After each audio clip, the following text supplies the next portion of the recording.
Allahu xhallal xhelalu në këtë 10 netësh ka fshehur thesarin më të çmueshëm që mund të ekzistojë në historinë e kësaj bote. Thesari i natës Kadrit. Çdo gjë që mund të bëhet natën e Kadrit e ka shpërblimin dhe vlerësimin të Allahu më të madh se nëse do të bëhej 1000 muaj pa ndërprerë. A ka diçka në këtë botë që mund bëhet 1000 muaj pa ndërprerë? Nuk mundet. Sepse njeriu do të hajë, do të pi, do të flejë, do të punojë kështu me radhë. Është e pamundur. Njeriu 24 orë ose 48 orë nuk mund bëjë diçka pa ndërprerë, sepse ka nevojat e tij. Çdo gjë që bëhet natën e Kadrit është më e vlerësuar te Allahu se sa të bëhej 1000 muaj pa ndërprerë. Pra llogaritë ti namazi i natës Kadrit.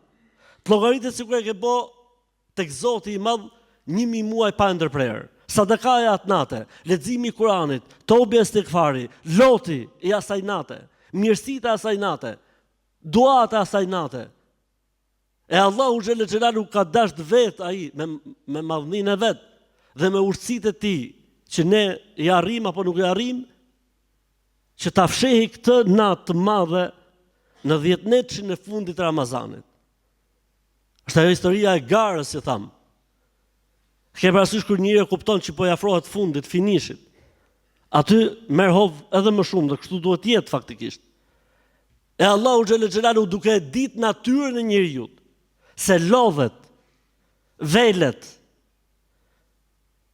I thon jo 1 ditë, 2 ditë, i thon 20 ditë. Dhe është normale që njeriu të përkëdhelet. Është normale që njeriu të dembeloset. E Allahu xhallal xhelalu me urtësinë e vet tha, ej, se e keni dhe një thesar, po duhet ta gjeni.